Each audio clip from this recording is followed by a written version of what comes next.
Welcome, friend. Off the west coast of Vancouver Island, there is a stretch of water sailors used to whisper about. They called it the Graveyard of the Pacific, a coast of hidden reefs, sudden fog, and storms that can rise without warning. For more than a century, ships have vanished here, swallowed by black water and broken rock. Among all those wrecks, one name still drifts through the stories. A steamship that left San Francisco on a clear January morning in 1906, bound for Seattle with passengers, cargo, and no sense of what waited in the night ahead. Her name was Valencia. When she struck the coast of Vancouver Island in a winter storm, what followed became one of the most tragic maritime disasters in Pacific Northwest history. For 36 hours, people clung to her decks and rigging within sight of land, while rescuers watched from the cliffs, unable to reach them. In the years that followed, fishermen and lightkeepers began to tell stranger stories, of the ship seen in the mist where no ship should be, of figures in the rigging who never seemed to come down. Tonight, we return to that voyage. We'll follow the Valencia from her calm departure through the storm, the wreck, the investigations, and the legends that grew in her wake. If you enjoy quiet storytelling, haunted history, and the slower side of the supernatural, you're in the right place. Please consider liking this video and subscribing to the channel. It helps more haunted histories from this coast find their way to those who want to hear them. And now, let's begin. Before the Valencia became a ghost story, she was just another ship. Built in 1882 on the east coast of the United States, she spent years carrying passengers and mail in warmer waters, then later worked the Pacific routes, practical, dependable, never famous. By the winter of 1906, she was not a glamorous vessel. She was aging, considered small and somewhat uncomfortable by West Coast standards, and often used as a backup when other steamers went in for repairs. That is exactly how she found herself in San Francisco in January of that year. Another ship, the city of Puebla, was being serviced, and the Valencia was called in to cover its run up the coast to Seattle. She won't be sailing long, just until Puebla's back on her keel. Enough to keep the route open. Manifests all here and the crew will join by morning. Good, make her ready. Weather's not in a waiting mood. On the morning of January 20th, 1906, the sky over San Francisco was clear. Passengers arrived at the dock with luggage and expectations. Business travellers, families, a few children excited by the novelty of the sea. They boarded a dark-hulled steamer with a narrow bow and tall masts, watched by gulls circling overhead.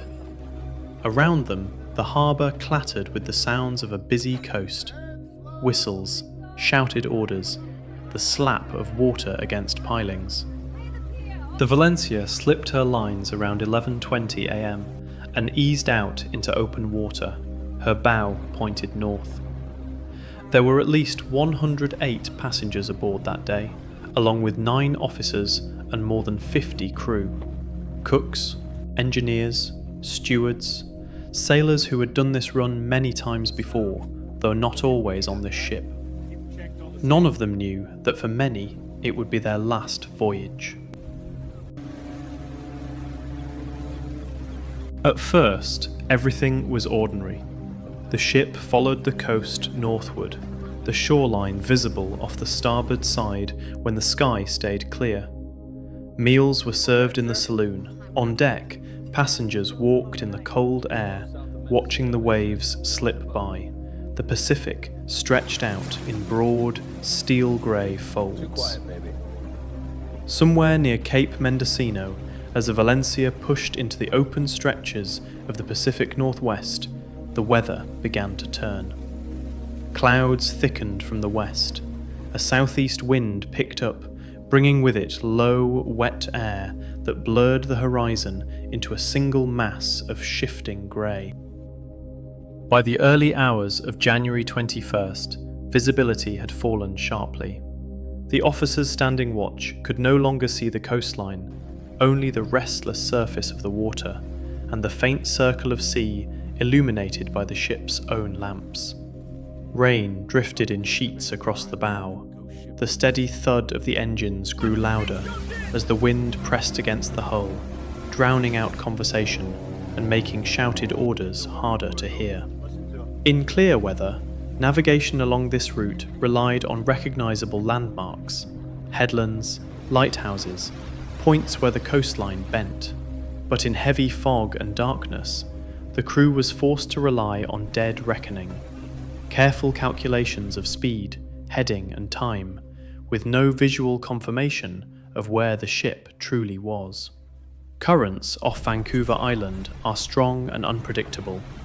A few degrees off course, a few hours of misjudged speed, and a ship could find itself miles from where its charts said it should be. Inside the wheelhouse, the captain and officers kept their estimates, listening to the waves break along that long, narrow bow. Outside, passengers felt only the change in the ship's motion, a heavier roll, the occasional shudder when a larger wave struck. Some tried to sleep. Others lay awake in their bunks, hearing the storm building outside, the creak of timber and the distant rattle of loose objects in the dark. No one could see the coastline now. The Strait of Juan de Fuca, the gateway to more sheltered waters, lay somewhere ahead, or so the crew believed. In reality, the Valencia had drifted north of her intended line, pushed by wind and current toward one of the roughest stretches of the Vancouver Island coast. By the night of January 22nd, the Valencia was running through heavy seas, her crew still trusting their calculations, still believing they were approaching the wide, safe mouth of the strait. Somewhere out beyond the beam of her lights, waves were already breaking against the hidden edges of Vancouver Island. Cliffs rose in the dark, unseen. The ship pressed on. In the passenger spaces, the air felt close and damp. The electric lights flickered occasionally with the movement of the ship. Sleepless travellers listened to the storm and to the rhythm of the engines, a mechanical heartbeat in the gloom. Sometime after midnight, as January 22nd turned slowly toward dawn, the Valencia ran blind. Rain hissed across the decks. The sea rose and fell in heavy swells, pieces of white water tearing free and vanishing into the dark. From the wheelhouse, there was nothing to see beyond the glow of the ship's own lamps, only moving blackness and the suggestion of waves. The coast, when they finally reached it, did not announce itself with a light. It arrived as a roar. A little after 11 p.m, breakers appeared ahead of the bow, white water where there should have been open sea. By the time the crew realized what they were hearing, the ship was already committed to her course. In bad visibility, in heavy weather, there was no room to turn safely.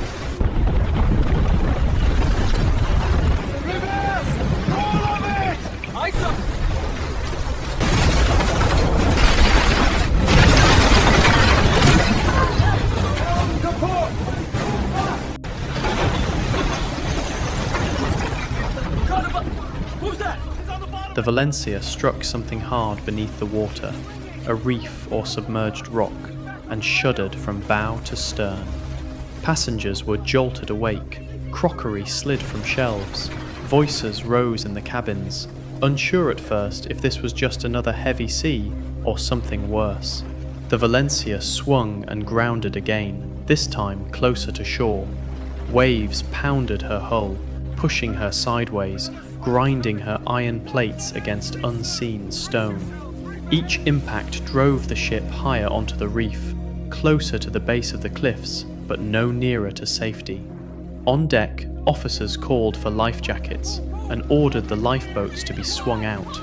The scene that followed would later be described in official inquiries and survivor testimonies. Hold on to me, Tommy! Don't let go! Tie it tight!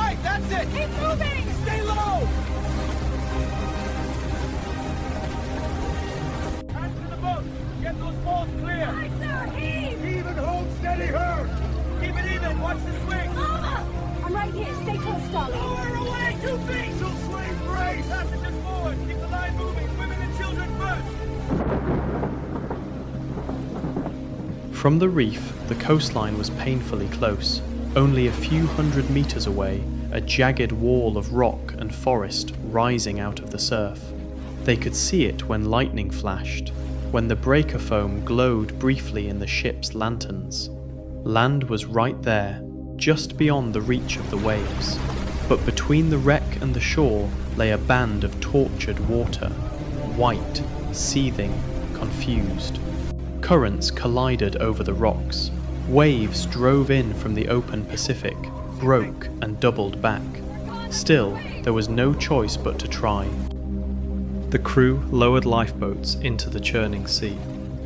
Each one became a tiny, fragile shape against the enormity of the storm. Some boats were swamped almost immediately, overturned by breaking waves or smashed against the side of the ship. Others managed to pull briefly away from the wreck, only to vanish in the darkness as the current carried them toward the cliffs. From the decks of the Valencia, those left behind watched. By dim light and lightning, they saw boats rise on waves and disappear. They heard voices calling out and then swallowed by the surf. Soon, the ship's interior began to flood. Water forced its way through damaged plates and open companionways. Passengers were pushed higher, toward the upper decks and the rigging. Some climbed the masts in desperation, clinging to the spars as if the height itself could save them. At dawn, the coast woke to the sound and sight of the wreck. People living along that isolated stretch of Vancouver Island were few, but those who reached the cliffs saw a scene that would haunt them for the rest of their lives. A steamer lying crooked on a reef, battered by waves. Her bow toward the open sea, her stern closer to land. On her decks and in her rigging, small, dark shapes.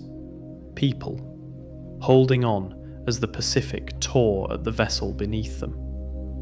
They were within sight of shore and yet completely out of reach. There were no proper lifeboat stations along that part of the coast in 1906.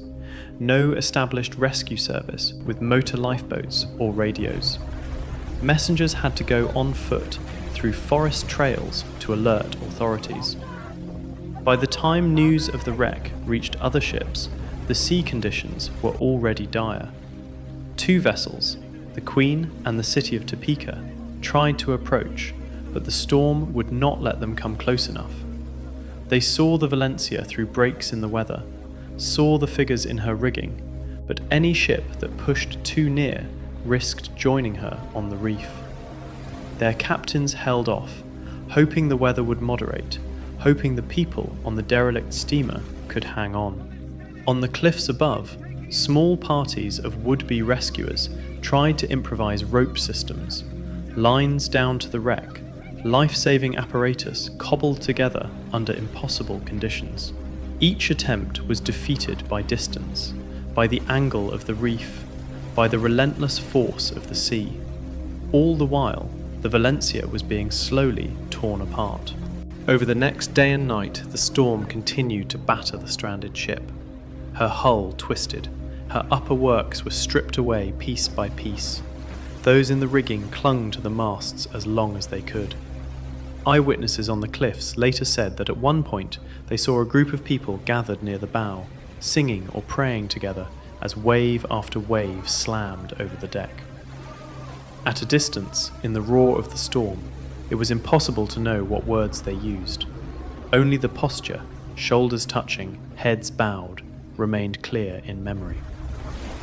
By the morning of January 23rd, the end came suddenly. A larger sea than the rest struck the wreck and rolled her. Masts snapped. The last of the people clinging to them were swept into the water. To those watching from land and from the circling rescue ships, it looked as though the Valencia simply broke open and folded in on herself, vanishing into foam and wreckage, leaving only fragments on the reef, and the terrible knowledge that almost everyone aboard had been lost.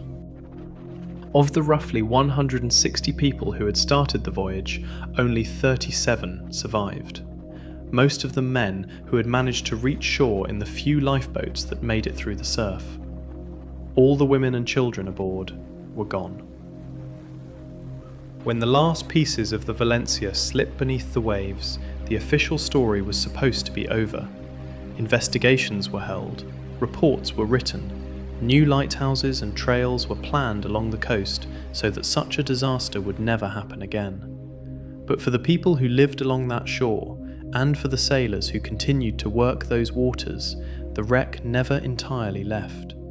It remained there in the mind, a ship in distress within sight of land, a reef that had turned into a kind of altar, and a feeling that something unfinished still lingered between sea and stone. In a place already known as the graveyard of the Pacific, the Valencia became more than a wreck. It became a ghost. In the months after the disaster, stories began to circulate along the west coast of Vancouver Island. Quiet at first, then slowly repeated in articles and recollections. One of the earliest came from a Nucharnalth fisherman, sometimes named in accounts as Clanawa Tom. He and his wife were travelling by canoe near Pachina Bay when they noticed an opening at the base of the cliffs, a sea cave, partly hidden by rock and shadow. The tide was right, and curiosity drew them closer. According to the story, they peered inside and saw something unexpected, a lifeboat resting deep within the cave, trapped behind a fallen boulder. Inside it, seated as if still at their oars, were the skeletal remains of several people. The fisherman reported what he had seen, and word made its way to the lighthouse at Pachina Point. The keeper, Philip Dakin, is said to have looked into the cave himself from the mouth, and agreed that there was a boat deep inside. The seas along that stretch of coast are rough even in good conditions. At the time, it was judged too dangerous to attempt a recovery. The cave was left alone, the lifeboat and its passengers, if they were ever truly there, sealed in darkness. Years later, some researchers would suggest that the cave story might be folklore rather than fact, or that memories were blurred by retelling. But whether strictly true or not, the tale settled into local tradition. From that same stretch of coast came other reports. Fishermen working in fog or low light spoke of seeing small boats on the water where no boats should have been. The lifeboats, they said, looked old, the wrong shape and colour for the newer craft used along the coast. Some claimed they saw figures in them that did not move, seated stiffly at the thwarts, as if frozen at their oars. The boats would appear, drift silently through the mist, and then fade back into it, leaving nothing but the sound of the sea. By 1910, only 4 years after the wreck, mariners were already reporting something else. A phantom ship seen near the rocks off Pachina Point. A Seattle newspaper published accounts from sailors who claimed that, in poor weather, they had seen a steamer where no ship should have been. A vessel lying too close to the reef, waves washing over her bow, with human figures clinging to the rigging. Before they could signal or change course, the apparition would fade into mist, leaving only the normal, empty outline of the coast. If all of this were only rumour, the Valencia's haunting might feel like nothing more than a ghost story told on dark nights. But in 1933, 27 years after the wreck, something happened that blurred the line between legend and reality. In the sheltered waters of Berkeley Sound, a lifeboat was found drifting. It was old, but in remarkable condition, its paint still visible, its structure intact. On the bow, the name was still legible: Valencia. Records identify it as Lifeboat Number 5, one of the boats lost during the desperate attempts to escape the wreck. How it survived and where it had been all those years, no one could say with certainty. Tonight, the Valencia is only a name in the records and a few scattered relics in glass cases. But along this coast, her presence feels quieter and closer than that. The storms still come, the waves still break on the same black rocks, and lights from distant ships still move across the horizon. Most are ordinary vessels, passing safely in the dark, but every so often, when fog hangs low over the graveyard of the Pacific, people still look a little longer at the shapes in the mist and listen a little more closely to the sound of the sea, just in case one of those shadows is an old steamer still trying to find her way home.